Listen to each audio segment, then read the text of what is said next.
ಬೆಳಗಾವಿ ಜಿಲ್ಲೆಯಾದ್ಯಂತ ಮಳೆಯ ಆರ್ಭಟ. ಮಲಪ್ರಭಾ ನದಿಗೆ 15,000 ಕ್ಯೂಸೆಕ್ ನೀರು ಬಿಡುಗಡೆ. ನವಿಲು ತೀರ್ಥ ಡ್ಯಾಂ ನೀರು ಬಿಡುಗಡೆಯ ಹಿನ್ನೆಲೆಯಲ್ಲಿ ತೇರ್ ಬಜಾರ್ವರೆಗೂ ಕೂಡ ಮಲಪ್ರಭಾ ನದಿ ನೀರು ಬಂದ್ಬಿಟ್ಟಿದೆ. ರಾಮದುರ್ಗ ಪಟ್ಟಣದ ತೇರ್ ಬಜಾರ್ನಲ್ಲಿನ ಅಂಗಡಿಗಳಿಗೆ ನೀರು ನುಗ್ಗುವಂತ ಆತಂಕ ಇದೀಗ ಎದುರಾಗ್ಬಿಟ್ಟಿದೆ. ರಾಮದುರ್ಗದಿಂದ ಸುರೇಭಾನ ಸಂಪರ್ಕಿಸುವಂತ ಸೇತುವೆ ಕೂಡ ಜಲಾವೃತವಾಗ್ಬಿಟ್ಟಿದೆ. ಮಲಪ್ರಭಾ ನದಿಯ ನೀರು ಇದು ರಾಮದುರ್ಗ ಪಟ್ಟಣದ ತೇರ್ ಬಜಾರ್ವರೆಗೂ ಬಂದ್ಬಿಟ್ಟಿದೆ. ಇನ್ನೂ ಒಂದೆರಡು ದಿನ ಹೀಗೆ ಮಳೆ ಆಯಿತು ಅಂತ ಆದರೆ ಮನೆಗಳಿಗೆ, ಅಂಗಡಿಗಳಿಗೆ ನೀರು ನುಗ್ಗಿಬಿಡತ್ತೆ. ಆತಂಕದ ಪರಿಸ್ಥಿತಿಯಲ್ಲಿ ಆ ಭಾಗದ ಜನ ಇದ್ದಾರೆ. ನೀವು ದೃಶ್ಯದಲ್ಲಿ ನೋಡ್ತಾ ಇರ್ಬೋದು. ಸೊ ಇದೀಗ ಇವರಿಗೆ ಅವರನ್ನು ಸ್ಥಳಾಂತರ ಮಾಡ್ತಾರೋ ಅಥವಾ ಹೇಗೆ ಇಲ್ಲಿ ಯಾವುದೇ ಹಾನಿ ಸಂಭವಿಸಿದಂತೆ ನೋಡ್ಕೊಳ್ತಾರೆ ಜಿಲ್ಲಾಡಳಿತ, ಏನು ವ್ಯವಸ್ಥೆ ಮಾಡ್ಕೊಂಡಿದೆ ಜಿಲ್ಲಾಡಳಿತ ಅನ್ನೋದ್ರ ಬಗ್ಗೆ ಮಾಹಿತಿ ಸಿಗಬೇಕಾಗತ್ತೆ. ಯಾಕಂದರೆ ನೀವು ಗಮನಿಸ್ತಾ ಇರ್ಬೋದು, ಇನ್ನೊಂದು ಸ್ವಲ್ಪ ಮಳೆ ಆಯಿತು ಅಂತ ಅಂದರೆ ಕಂಪ್ಲೀಟಾಗಿ ನಗರದ ಒಳಗಡೆ ಬಂದ್ಬಿಡುತ್ತೆ.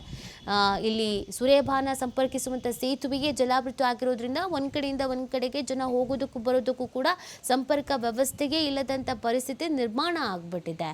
ಸೊ ಈಗಾಗಲೇ ತೇರ್ ಬಜಾರ್ವರೆಗೂ ನೀರು ಆಗಮಿಸಿರುವಂಥ ಹಿನ್ನೆಲೆಯಲ್ಲಿ ಈಗ ಅಂಗಡಿ ಒಳಗೆಲ್ಲ ನುಗ್ಗಿಬಿಟ್ರೆ ಪಾಪ ವ್ಯಾಪಾರಸ್ಥರಿಗೆ ಹಿನ್ನಡೆ ಆಗತ್ತೆ. ಅಲ್ಲಿ ಒಂದಷ್ಟು ನಷ್ಟಗಳು ಸಂಭವಿಸುತ್ತೆ. ಹಾಗಾಗಿ ಜಿಲ್ಲಾಡಳಿತ ಏನು ವ್ಯವಸ್ಥೆ ಮಾಡಿಕೊಂಡಿದೆ ಇದಕ್ಕೆ ಸಂಬಂಧಪಟ್ಟಂತೆ ಅನ್ನೋದ್ರ ಬಗ್ಗೆ ಅಪ್ಡೇಟ್ ಸಿಗಬೇಕಾಗಿದೆ.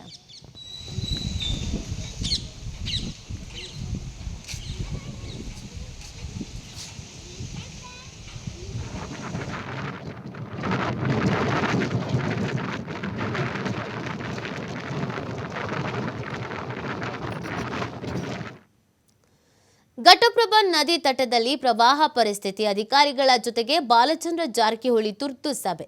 ಗೋಕಾಕ್, ಮೂಡಲಗಿಯ ಹಲವು ಗ್ರಾಮಗಳಿಗೆ ಮುಳುಗಡೆಯ ಭೀತಿ.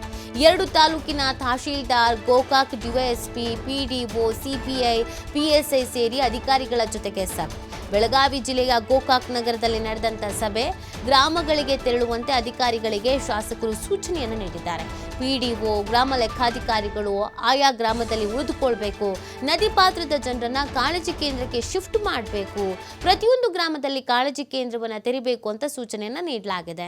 ಎಕ್ಸಾಕ್ಟ್ಲಿ ಈ ಕೆಲಸವನ್ನು ಮಾಡಬೇಕಾಗತ್ತೆ. ಯಾಕಂದರೆ ಜನರಲ್ಲಿ ಒಂದು ಆತಂಕ ಇದ್ದೇ ಇರುತ್ತಲ್ಲ, ಮನೆ ಬಾಗಿಲ ತನಕ ನೀರು ಬಂದ್ಬಿಟ್ಟಿದೆ, ಈಗ ನಾವೆಲ್ಲಿಗೆ ಹೋಗೋದು, ನಾವೆಲ್ಲೂ ಉಳ್ಕೊಳ್ಳೋದು, ಮನೇಲಿ ವಯಸ್ಸಾಗಿರೋರಿದ್ದಾರೆ, ಹೆಣ್ಮಕ್ಳಿದ್ದಾರೆ, ಚಿಕ್ಕ ಮಕ್ಕಳು ಇದ್ದಾರೆ ಅಂತ. ಸೊ ನಿರಾಶ್ರಿತರ ಕೇಂದ್ರವನ್ನು, ಸಾಂತ್ವನ ಕೇಂದ್ರವನ್ನು ತೆರಿಬೇಕಾಗತ್ತೆ. ಅದಕ್ಕೆ ಅಂತ ಈಗ ವ್ಯವಸ್ಥೆಯನ್ನು ಮಾಡ್ಕೊಳ್ಬೇಕಾಗತ್ತೆ. ಜಿಲ್ಲಾಡಳಿತಕ್ಕೆ ಒಂದು ಸೂಚನೆಯನ್ನು ನೀಡಲಾಗಿದೆ. ಪ್ರತಿ ಊರಲ್ಲೂ, ಪ್ರತಿ ಗ್ರಾಮಗಳಿಗೂ ಕೂಡ ಸಂಬಂಧಪಟ್ಟಂತ ಅಧಿಕಾರಿಗಳು ಹೋಗಿ ಅವರನ್ನು ವಿಚಾರಿಸ್ಕೊಂಡು ಬರಬೇಕು ಅಂತ ಸೂಚನೆಯನ್ನು ನೀಡಲಾಗಿದೆ. ಮಹಾರಾಷ್ಟ್ರದಲ್ಲಿ ಸಿಕ್ಕಾಪಟ್ಟೆ ಮಳೆ ಆಗೋದ್ರಿಂದ ಸೊ ಇವತ್ತು ನಾನು ಲೋಳಸೂರು ಬ್ರಿಡ್ಜ್ ಬಂದು ವಿಸಿಟ್ ಮಾಡಿ ಗೋಕಾಕ್ ಪ್ರವಾಸ ಮಂದಿರದಲ್ಲಿ ಗೋಕಾಕ್ ಮತ್ತು ಮೂಡಲಗಿ ತಾಲೂಕಿನ ಎಲ್ಲ ಅಧಿಕಾರಿಗಳ ಜೊತೆ ಸಭೆ ಮಾಡಿದೆ. ಯಾಕಂದರೆ ಈಗಾಗಲೇ ಹೊಳೆಗೆ 50,000 ಕ್ಯೂಸೆಕ್ಸ್ ನೀರು ಬರ್ತಾಯಿದೆ. ಅದು 62,000 ಕ್ಯೂಸೆಕ್ಸ್ ಮೇಲ್ಪಟ್ಟು ಆಯ್ತಂದ್ರೆ ಸೊ ಫ್ಲಡ್ ಇಫೆಕ್ಟ್ ಶುರು ಆಗ್ತೈತೆ. ಅಲ್ಲಿ ಇಡೀ ನಮ್ಮ ಅರ್ಬನ್ ಕ್ಷೇತ್ರ ಕೆಲವೊಂದು ದಂಡಿನ ಮಾರ್ಗ ಇರ್ಬೋದು, ಎಲ್ಲ ಕಡೆ ಅದು ಅಂದರೆ ಊರಿಗೆಲ್ಲ ನೀರು ಸುತ್ತೋಡಿ ಹೊಡಿತೈತಿ. ಅದಕ್ಕೆ ಇವತ್ತೆಲ್ಲ ಸಭೆ